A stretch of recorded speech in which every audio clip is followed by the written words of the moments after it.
चलिए जी, चलिए जी, class recording पर है और हम लोग साइंस पढ़ रहे हैं। बिहार एसआई मेंस का हम पढ़ रहे हैं, ठीक है।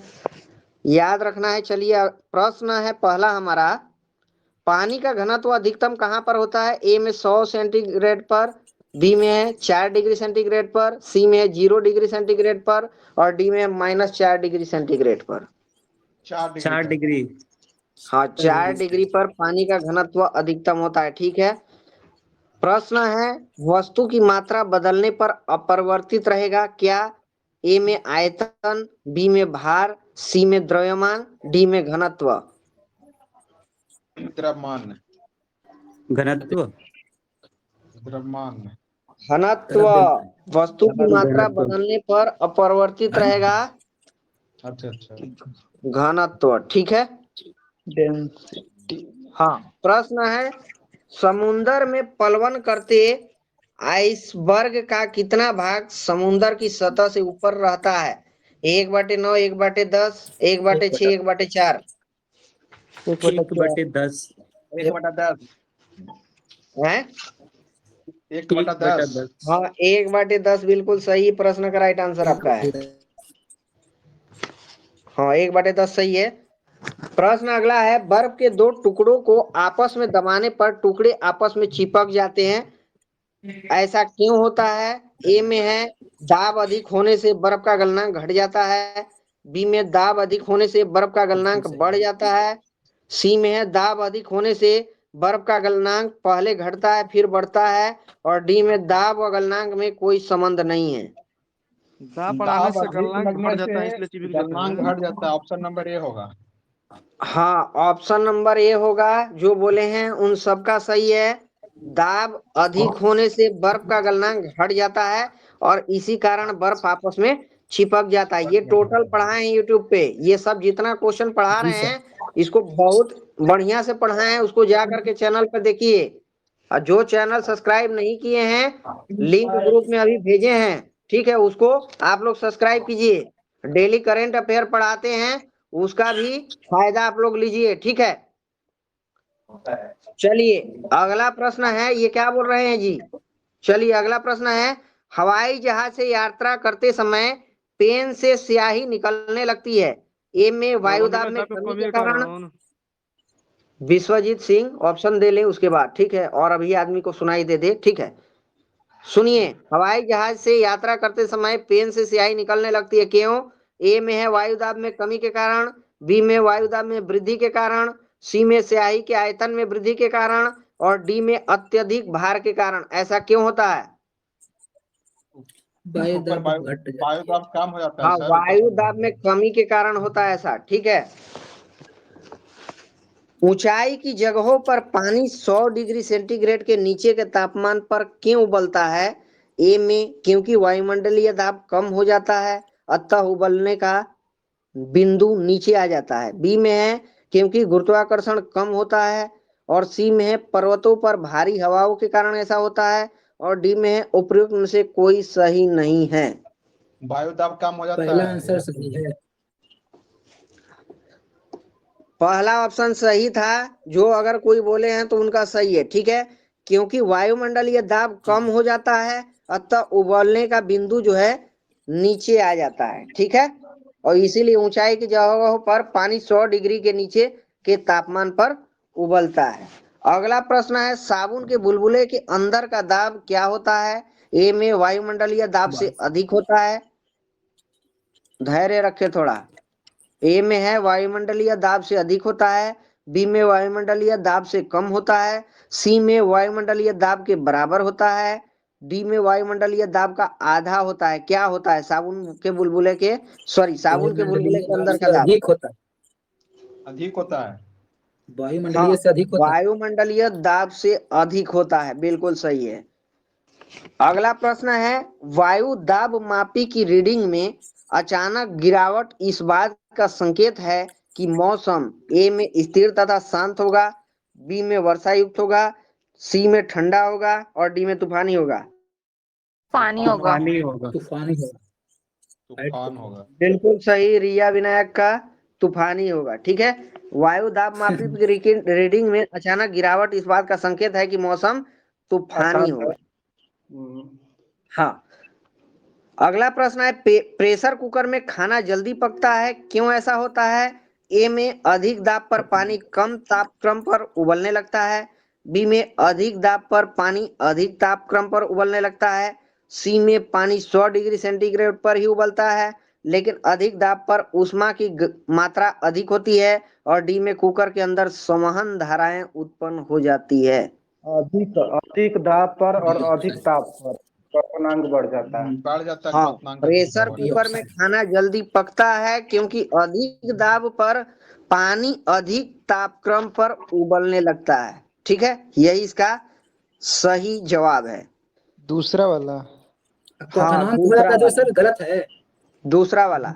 ठीक है, चलिए अगला प्रश्न है, हाइड्रोजन से भरा रबड़ का गुब्बारा वायु में ऊपर जाकर फट जाता है, क्यों ऐसा होता है?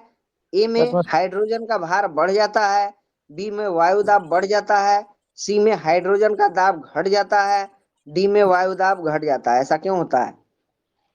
एटमॉस्फेरिक है। कारण सर। C option. वायु दाब घट जाता है। जो बोले हैं कोई वायु दाब घट जाता है उनका सही है। ठीक है, हाइड्रोजन से भरा रबड़ का गुब्बारा वायु में ऊपर जाकर फट जाता है क्योंकि वायु दाब घट जाता है। अगला प्रश्न है, सूर्य में निरंतर ऊर्जा का सृजन किस कारण होता है? नाभिकीय संलयन के कारण, नाभिकीय विखंडन के कारण, रेडियो सक्रियता के कारण, कृत्रिम रेडियो सक्रियता के कारण। नाभिकीय संलयन के कारण। हाँ, नाभिकीय संलयन जो बोले हैं उनका सही है। ठीक है, नाभिकीय संलयन जो है यही प्रोसेस के कारण जो है सूर्य में निरंतर ऊर्जा का सृजन होता है। अंग्रेजी में इसको न्यूक्लियर फ्यूजन रिएक्शन कहते हैं।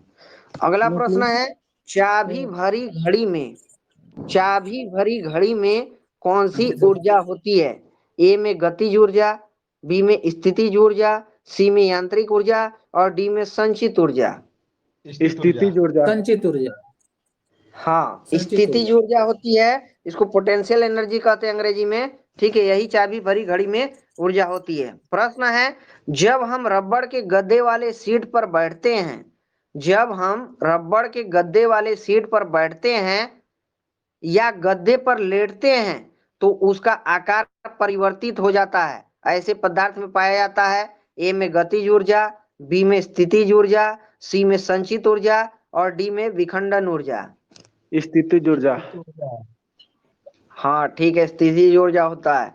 जब हम रबड़ के गद्दे वाले सीट पर बैठते हैं या गद्दे पर लेटते हैं तो उसका आकार परिवर्तित हो जाता है, ऐसे पदार्थ में स्थितिज ऊर्जा पाया जाता है।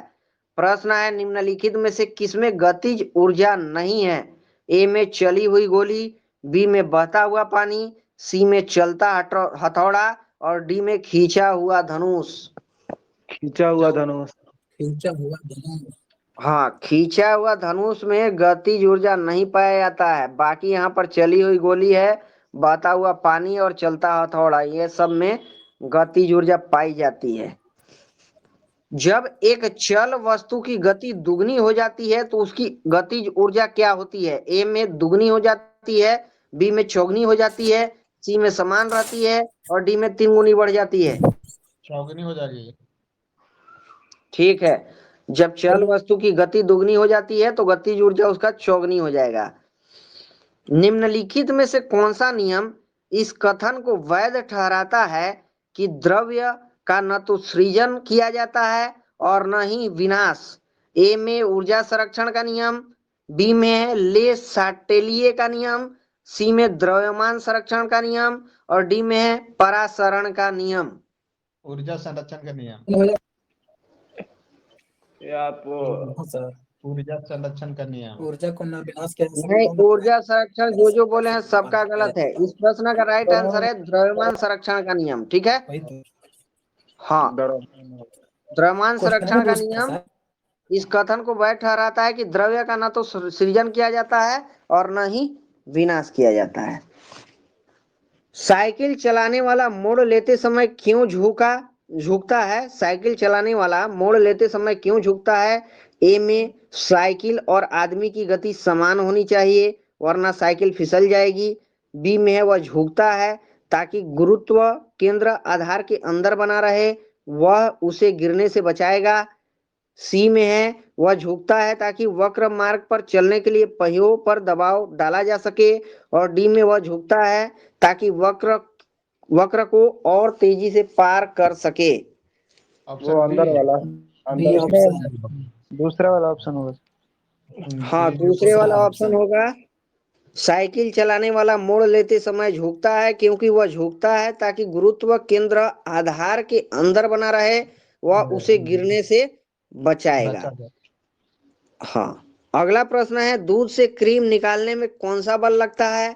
ए में अपकेंद्री बल, बी में अभिकेंद्री बल, सी में उपकेंद्री बल, डी में है बाह्य बल। कौन सा बल लगता है दूध से क्रीम निकालने के लिए?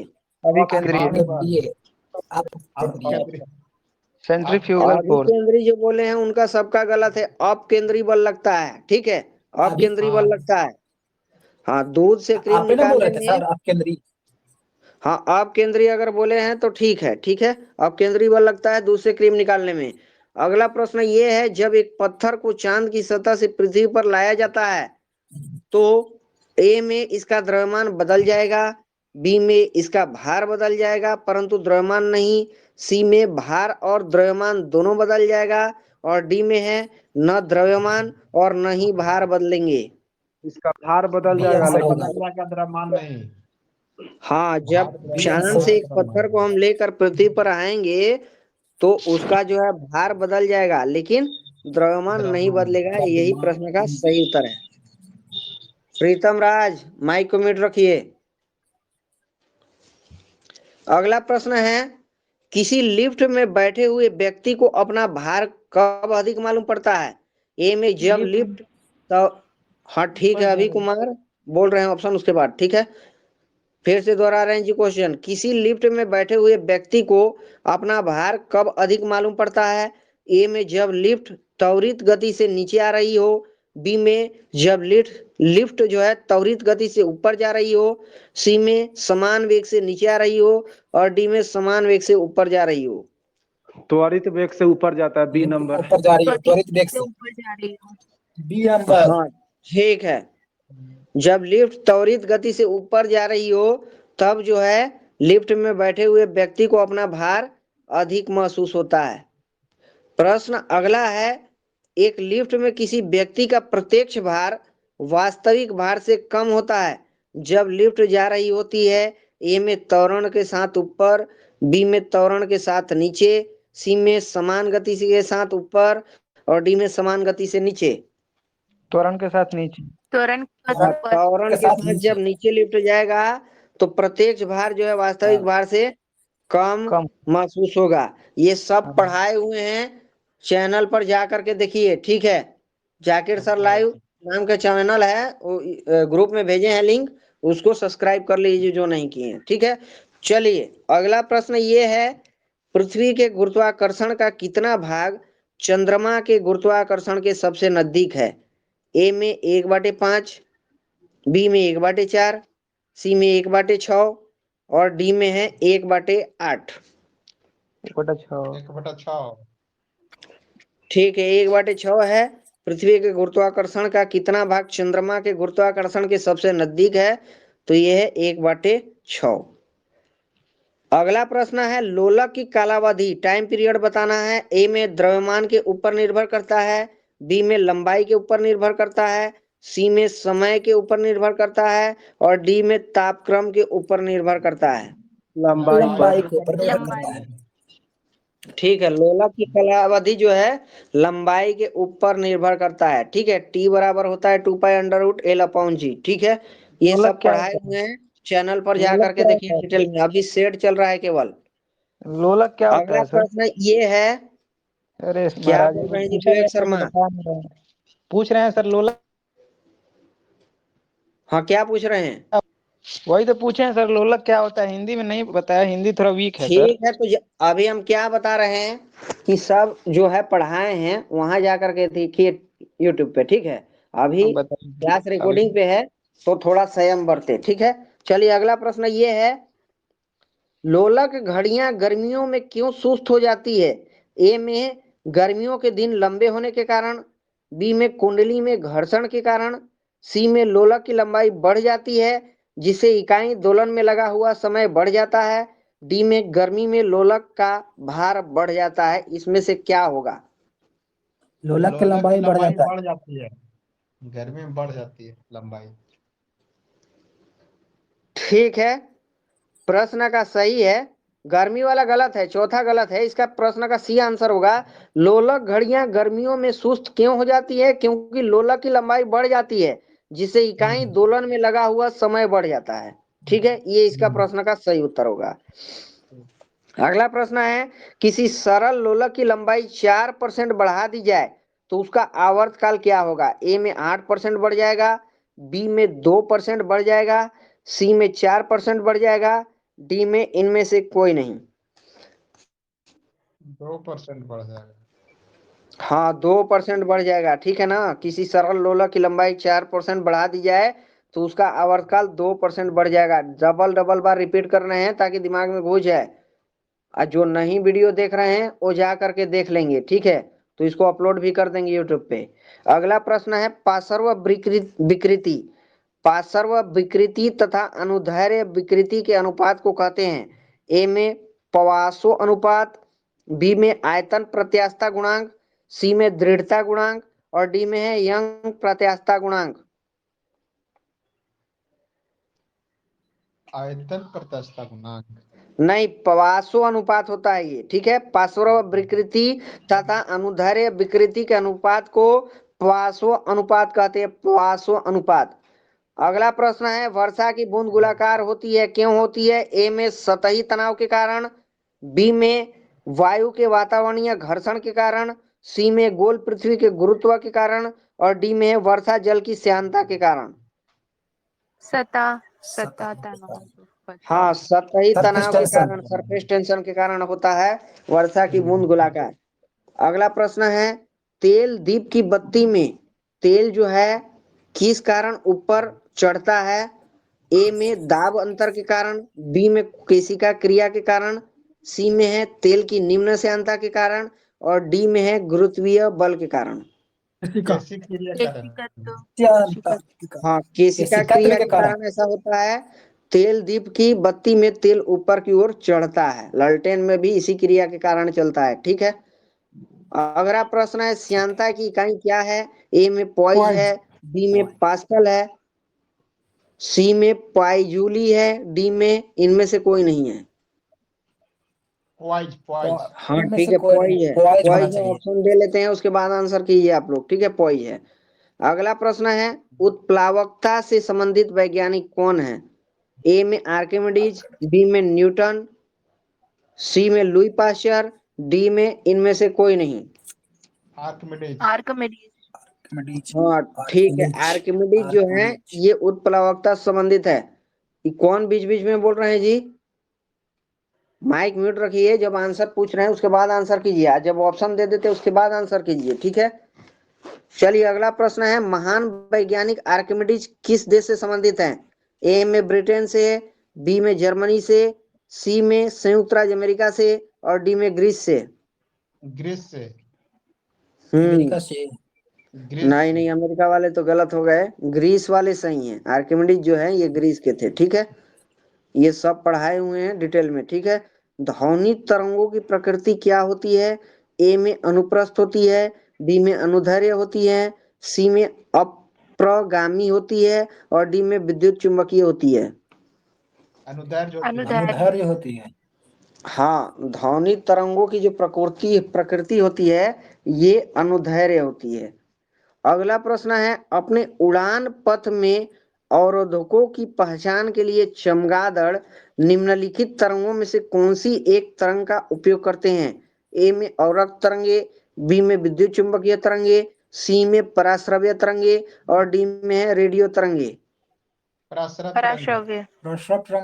हाँ, पराश्रव्य तरंगे बिल्कुल सही है। अपने उड़ान पथ में अवरोधकों की पहचान के लिए चमगादड़ पराश्रव्य तरंगों का प्रयोग करते हैं। प्रश्न है, पराश्रव्य वे ध्वनियां हैं जिनकी आवृत्ति होती है ए में 20,000 हर्ट्ज से अधिक, बी में 10,000 हर्ट्ज से अधिक, सी में है 1,000 हर्ट्ज से अधिक, और डी में है इनमें से कोई नहीं। 20,000। 20,000 से अधिक। ठीक है, 20,000 हर्ट्ज से अधिक होता है वही पराश्रव्य ध्वनि होती है। इनकी आवृत्ति 20,000 से अधिक होती है, 20,000 हर्ट्ज से। ध्वनि तरंगे होती है, ए में लंबवत होती है, बी में तिर्यक होती है, सी में आंशिक लंबवत आंशिक तिर्यक होती है, डी में कभी कभी लंबवत और कभी कभी तिर्यक होती है। इस प्रश्न का राइट आंसर क्या होगा? आंशिक लंबवत, आंशिक वाला।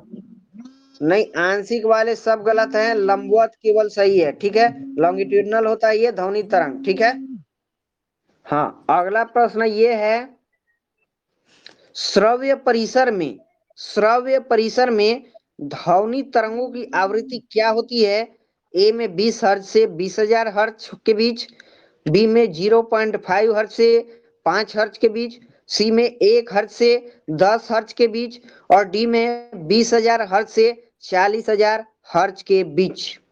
20 हर्ट्ज से 20,000 हर्ट्ज। 20 से 20,000। 20,000। ठीक है, श्रव्य परिसर में ध्वनि तरंगों की आवृत्ति जो है ये 20 हर्ट्ज से 20,000 हर्ट्ज के बीच होता है।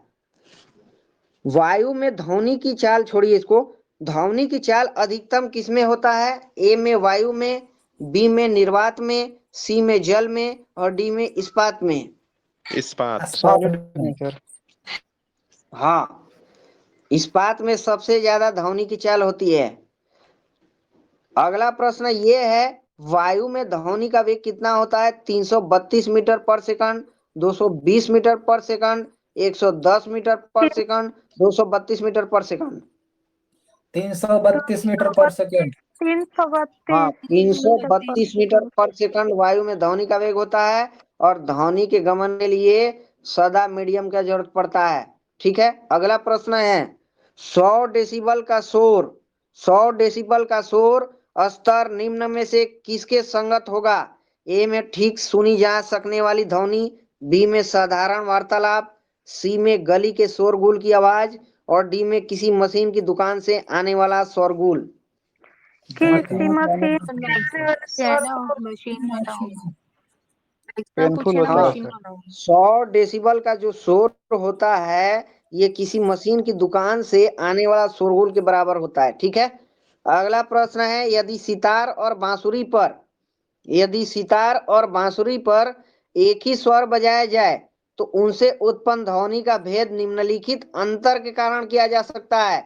ए में तारत्व, प्रबलता और गुणता, बी में है केवल तारत्व और प्रबलता, सी में है केवल ध्वनि प्रबलता, और डी में है केवल ध्वनि गुणता।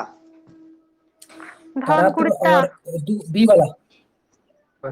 डी वाला। नहीं नहीं नहीं, जो मैडम बोली है केवल ध्वनि गुणता, केवल उनका सही है। ठीक है, फिर से दोहरा रहे हैं क्वेश्चन, बहुत इंपॉर्टेंट, सीधे सीधे क्वेश्चन बिहार एसआई मेंस में चमकेगा, याद रखना। ठीक है, और जो नहीं क्लास अटेंड कर पा रहे हैं या जो रिवीजन करना चाह रहे हैं वो चैनल को सब्सक्राइब कर लीजिएगा। हम बार बार कह रहे हैं, ग्रुप में डाले हुए हैं लिंक। ठीक है, जाकिर सर लाइव के नाम से चैनल है।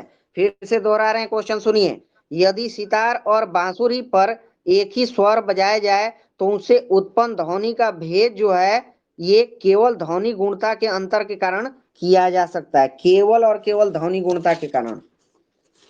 प्रश्न है, एक जेट वायुयान, छोड़िए न्यूमेरिकल है, डेसिबल इकाई का प्रयोग किया जाता है, बताना है। ए में प्रकाश की गति के लिए, बी में ऊष्मा की तीव्रता के लिए, सी में ध्वनि की तीव्रता के लिए, और डी में है रेडियो तरंग की आवृत्ति के लिए। ध्वनि की तीव्रता के लिए। ध्वनि की तीव्रता सर, स्पीड ऑफ साउंड। हाँ, बहुत बढ़िया। डेसिबल जो है ये ध्वनि की तीव्रता को जो है रिप्रेजेंट करता है। ठीक है, इसका यूनिट है डेसिबल। अगला प्रश्न है, ध्वनि तरंगे किसके कारण प्रतिध्वनि उत्पन्न करते हैं? ए में अपवर्तन के कारण, बी में विवर्तन के कारण, सी में परावर्तन के कारण, और डी में इनमें से कोई नहीं। इनमें से कोई नहीं। नहीं नहीं, परावर्तन। ठीक है, रिफ्लेक्शन इसको कहते हैं। ठीक है, ध्वनि तरंगे किसके कारण प्रतिध्वनि, इको सिस्टम जो इको होता है ना, इसी को कहते हैं प्रतिध्वनि। ठीक है, तो ये परावर्तन के कारण ही होता है, ध्वनि का परावर्तन होता है, रिफ्लेक्शन ऑफ साउंड होता है, इसी कारण होता है। ठीक है, ये सब पढ़ाए हुए हैं चैनल पर, आप लोग जा करके देखिए। जो भी चैनल सब्सक्राइब नहीं किए हैं, टुडे, रोशन, नए नए आदमी दिखाई दे रहे हैं, विशाल कुमार, रोहित चंद्रवंशी, ठीक है, इतना नए आदमी देख रहे हैं, आज मैं क्लास में देख रहा हूँ, ठीक है। सोनार अधिकांशतः प्रयोग में लाया जाता है। ए में अंतरिक्ष यात्रियों द्वारा, बी में डॉक्टरों द्वारा, सी में इंजीनियरों द्वारा और डी में नौ संचालकों द्वारा। नौ संचालकों द्वारा। हाँ, नौ संचालकों द्वारा ये सोनार प्रयोग किया जाता है। किसी ध्वनि स्रोत की आवृत्ति में होने वाले उतार चढ़ाव को कहते हैं ए में रमन प्रभाव, बी में डॉपलर प्रभाव, सी में क्रॉप्टन प्रभाव, डी में प्रकाश विद्युत प्रभाव। डॉपलर प्रभाव। हाँ ठीक है, डॉपलर। हाँ, किसी ध्वनि स्रोत की आवृत्ति में होने वाले उतार चढ़ाव को डॉपलर प्रभाव कहते हैं, बिल्कुल सही है। प्रश्न है, पास आती हुई रेलगाड़ी की सीटी की आवृत्ति या तीक्ष्णता बढ़ती जाती है, ऐसा आप अनुभव भी किए होंगे, महसूस कर सकते हैं। डॉपलर प्रभाव। ठीक है, ऑप्शन दे लेने दीजिए और आदमी को समझ में आ जाए, ठीक है। तो इस प्रश्न का राइट आंसर डॉपलर प्रभाव ही होगा। ऐसा ही डॉपलर प्रभाव के कारण ही होता है, ठीक है, कि रेलगाड़ी की सीटी की आवृत्ति या तीक्ष्णता बढ़ती जाती है पास आने के बाद। ऑप्शन दे लेंगे, उसके बाद आंसर कीजिए, ठीक है। ऑप्शन है, केल्विन मान से मानव शरीर का सामान्य ताप क्या होता है? 280। ए में 280 केल्विन, ये कौन है जी? ए में है 280 केल्विन, बी में 290 केल्विन, सी में 300 केल्विन और डी में है 310 केल्विन। केल्विन मान में शरीर का सामान्य ताप। हाँ, 310 केल्विन एम के मैडम का बिल्कुल सही है और इज्जत के साथ आंसर की है, ठीक है। अच्छा, अगर सेल्सियस में पूछ देते तो कितना होता? 37 डिग्री। हाँ, 37 डिग्री सेंटीग्रेड हो जाता। प्रश्न है, कितना तापमान होने पर पाठ्यांक सेल्सियस और फ़ारेनहीट ताप मापियों में एक ही होंगे? ए में -40 डिग्री, बी में है 200। अच्छा, ये रोहित चंद्रवंशी कितना बार आपको मतलब बोले हम? चलिए जी, कितना तापमान होने पर पाठ्यांक सेल्सियस और फ़ारेनहीट ताप मापियों में एक ही होंगे? बताइए। ऑप्शन ए है -40 डिग्री, बी में 212 डिग्री, सी में 40 डिग्री और डी में है 100 डिग्री। -40 डिग्री। हाँ, -40 डिग्री जो बोले हैं उन सबका सही है, ठीक है। अगला प्रश्न ये है, हाँ, अगला प्रश्न ये है, न्यूनतम संभव ताप कितना है? ए में -273 डिग्री सेंटीग्रेड, बी में 0 डिग्री सेंटीग्रेड, सी में -300 डिग्री सेंटीग्रेड और डी में है 1 डिग्री सेंटीग्रेड। -273। हाँ, -273 डिग्री सेंटीग्रेड है, ठीक है।